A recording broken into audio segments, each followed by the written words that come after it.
We are back on Taking Care of Business on Kern Radio, News Talk, 1180, 1230 KGEO, 1410 KERI, and now in Albuquerque, New Mexico on 1000 KKIM. Our guest by phone, an old friend of the show, the director of Life Fest, Brian Johnston. So, Brian, let's talk about this year's event. This is kind of exciting. I'm looking forward to this. Well, this year what we have is, obviously, if you can get, you go to the website, Lifefest Film Festival. It's Lifefest Film Festival. We have it in Hollywood specifically because that's where the industry is based. And we also have it not just for people, as we said earlier, who are in the industry right now, but for those who want to be in the industry. And there's a lot, literally every semester, there are tens of thousands of film school graduates. And many of those kids are pro-life. We want to give them entree to this industry. We want them making pro-life content for our nation. If we can win the Hollywood industry, we win this battle. And what happens in Hollywood doesn't just influence our nation. It influences the world. So I consider this a very important mission field, you might say. This is very important that we get the message of life out historically.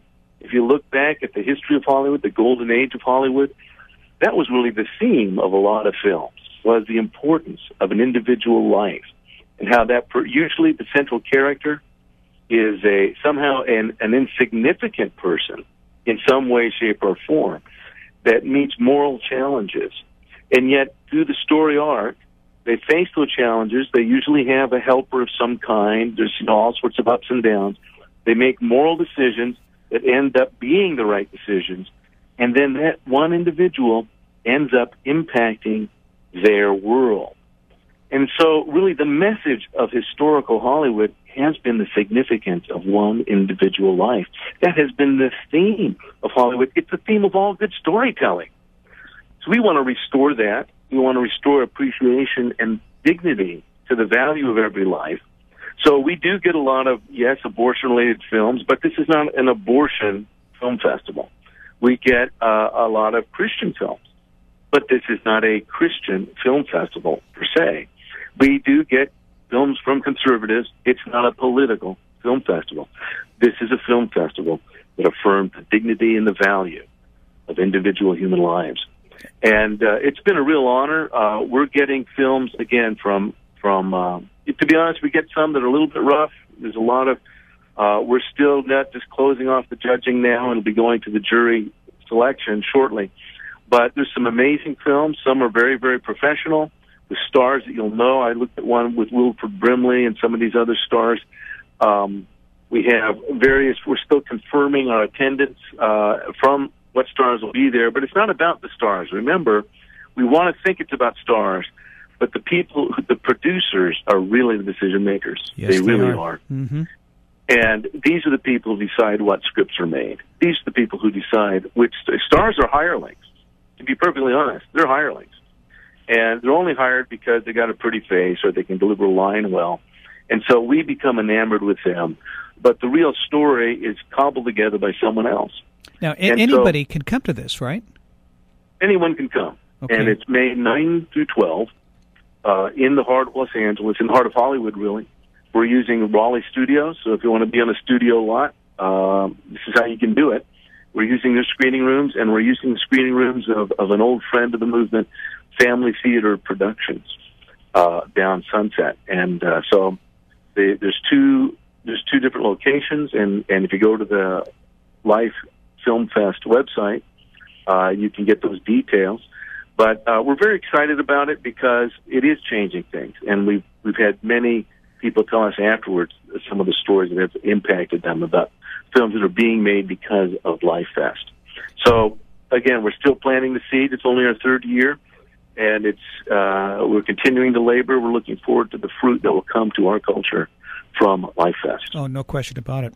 We're having a conversation with Brian Johnston, the director of Life Fest. Brian, I went on the website and I was looking at the itinerary. Excuse me, and it's May 9th through May 12th, and I guess May 12th is by invitation only, but everything else is open to the public, apparently. Yes, and yes.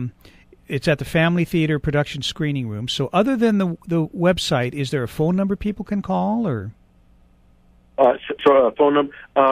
right now, the best thing is to send emails right now, because we're changing over a number to we're trying to get an 800 number for it. But it isn't just Family Theater; it's also at Raleigh Studios, which is right there on Melrose. But there'll be more information on the website as you go.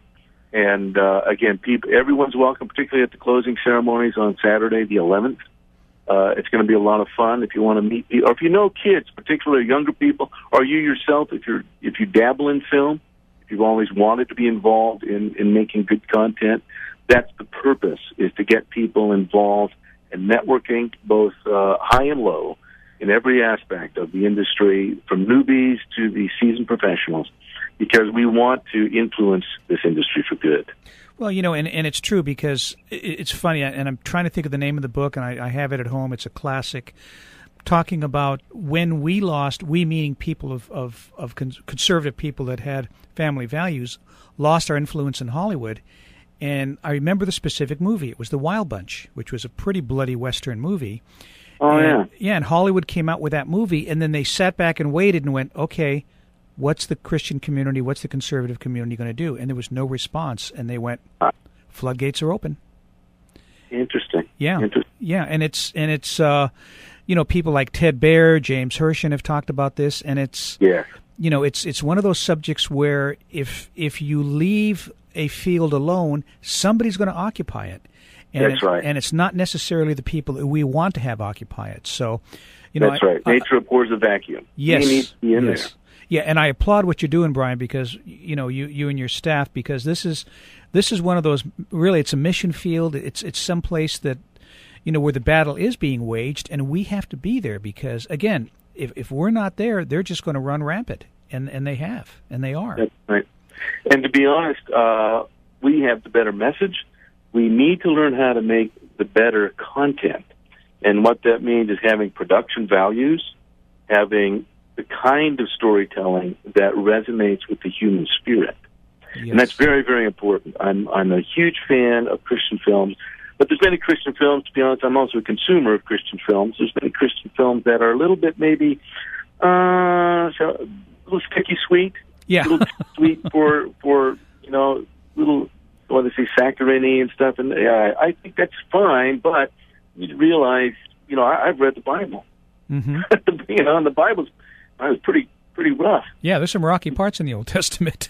Yeah, and you know what? So is life.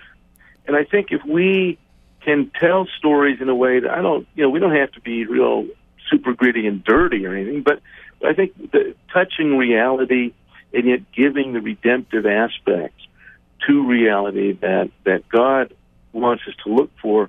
And I have to tell you that really for our nation and historically, honoring the value of every life and the significance of every life and protecting the innocent are the bedrock principles that our nation's built on. Literally, that is the very first right that's mentioned in our founding documents. In this unique nation, anywhere there's freedom in the world, it's been an emulation of our democratic republic and our principles. The very first right spoken of is the right to be alive. If you're innocent, you have the right to be alive, and the government isn't going to grant you that right. You have a God-given right to life. That is so powerfully important to our society. And if we lose it, we lose it all.